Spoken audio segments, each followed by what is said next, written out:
నమస్తే. Welcome to ఆకాశం news. Rahul Gandhi clear కట్‌గా చెప్పేశారు. నేను తెలంగాణ రాష్ట్రానికి రాను.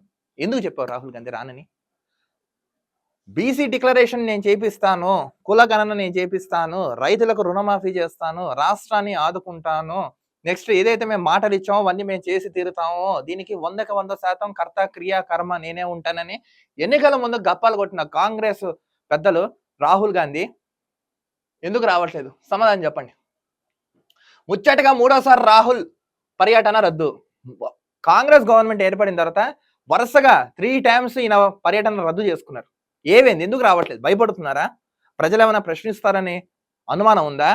లేదా నిరసన వ్యక్తం అవుతుందని ఆందోళన ఉందా మీకు? ఏదో ఒకటి చెప్పి తీరాలి కదా మీకు. ప్రజలు మీకు అంత తీర్పిచ్చి గెలిపించినందుకు ఎందుకు మీ వాయిదాలు రద్దు చేసుకోవడానికా? రుణమాఫీ కాకపోవడంతో రాష్ట్రంలో ఆందోళనలు. రుణమాఫీ జరగలేదు. సో ఈ రుణమాఫీ జరగలేదు కాబట్టి మొత్తం అందరూ ఆందోళన చేస్తున్నారు రైతులు, ఎవరికైతే జరగలేదు.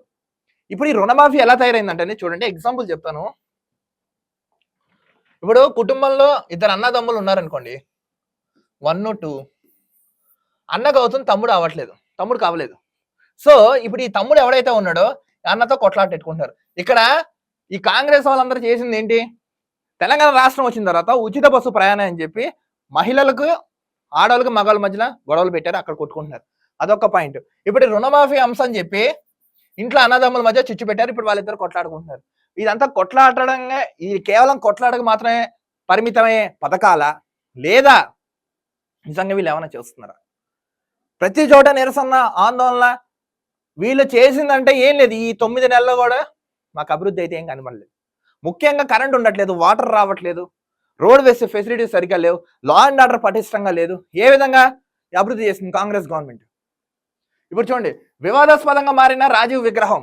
మన రాజీవ్ గాంధీ విగ్రహం ఆయన సోమాజిగూడలో ప్రెస్ మీట్లో అక్కడ ఒక కార్యక్రమంలో రేవంత్ రెడ్డి పాల్గొని కొన్ని వివాదాస్పద వ్యాఖ్యలు చేశారు. ఏమని? రాజీవ్ గాంధీ విగ్రహం గురించి. అదొకటి. దీంతో రాష్ట్రానికి వచ్చేందుకు అగ్రనేత అయిష్టత.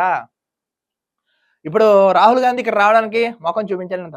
ఎన్నికల సమయంలో మాత్రం గల్లీలో తిరిగారే, జోడో భారత్ అని మొత్తం, భారత్ జోడో యాత్ర అని మొత్తం దేశం అంతా తిరిగారే.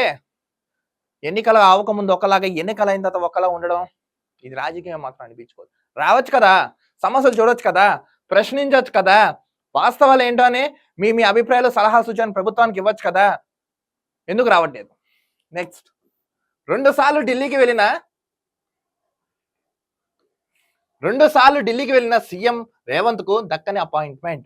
2 టైమ్స్ రేవంత్ ఢిల్లీ వెళ్ళాడు, రేవంత్ రెడ్డి. బట్ అతను కూడా అపాయింట్మెంట్ ఇవ్వట్లేదు. ఎందుకు? సేమ్ జగన్మోహన్ రెడ్డి లాగా కాంగ్రెస్ ప్రభుత్వం ఎందుకు వ్యవహరిస్తుంది? జగన్మోహన్ రెడ్డి ప్రభుత్వం కూడా అంతే. ఎమ్మెల్యేలు రానిచ్చేవాడు కాదు, ఎంపీలు రానిచ్చేవాడు కాదు. ఇప్పుడు చూడండి, 2 సార్లు ఢిల్లీకి వెళ్ళినా సీఎం రేవంత్ కు దక్కని అపాయింట్మెంట్. ఎందుకు ఆయనకి అపాయింట్మెంట్ ఇవ్వట్లేదు? సమాధానం చెప్పండి దీనికి. ఆందోళన చెందుతున్న అసలు కాంగ్రెస్ వాదులు ఇప్పుడు ఆందోళన చెందుతున్నారు అందరూ. అదేంటి? ఏమన్నా గుర్రం ఎగరవచ్చా? ఏమో గుర్రం ఎగరవచ్చు అంటారు కదా. ఏమైనా జరుగుతున్నా? లోపాయుక్త కార్యక్రమాలు ఏమైనా జరుగుతున్నా? నిరసన ఏమైనా వ్యక్తం చేస్తున్నారా? లేకపోతే వీళ్ళు ఒక్కొక్కరు ప్రైవేట్గా ఏమైనా రాజకీయాలు చేస్తున్నారా? చాలా అంటే అనుమానాలు, ఆందోళనలు, ఆశ్చర్యానికి గురవుతున్నారు అక్కడ ఉన్న వాళ్ళందరూ. ఒకటి చెప్తున్నాను, నేను తెలంగాణకు రానని చెప్పారు కదా, రేపు ఎలక్షన్ టైం కూడా, ఎలక్షన్ ప్రచారానికి కూడా, ఎలక్షన్లో మాకు ఓట్లు కావాలని వస్తారు కదా, అప్పుడు కూడా తెలంగాణకు రాష్ట్రం రాకండి. ఇదే మాట మీద కట్టుబడి ఉండండి.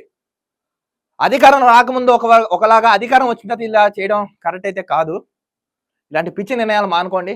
రాష్ట్రానికి రండి, అపాయింట్మెంట్ ఇవ్వండి, సమస్యల గురించి మాట్లాడండి, చర్చించండి, పరిష్కరించండి. ఎందుకంటే జనాలు మిమ్మల్ని నమ్మి ఓటేశారు కాబట్టి ఆ దిశగా మీరు వెళ్ళాలి. కానీ ఇలాంటి పిచ్చి స్టేట్మెంట్లు ఇచ్చుకుంటా ఉందాగా అనిపించుకోదు. వెంటనే అపాయింట్మెంట్ ఇవ్వండి. రాష్ట్ర అభివృద్ధిలో కాంగ్రెస్ గవర్నమెంట్ 100కి 100% రాష్ట్రానికి న్యాయం చేయవలసిందిగా మేము కూడా డిమాండ్ చేస్తున్నాం. రేవంత్ రెడ్డి గారు, మీరు కూడా వెళ్ళి కొట్టాలని చేయండి. కానీ ఏమైనా ఆందోళన, అనుమానాలు ఉన్న మాత్రం ఎక్కడికక్కడ క్లారిటీ చేసుకోండి.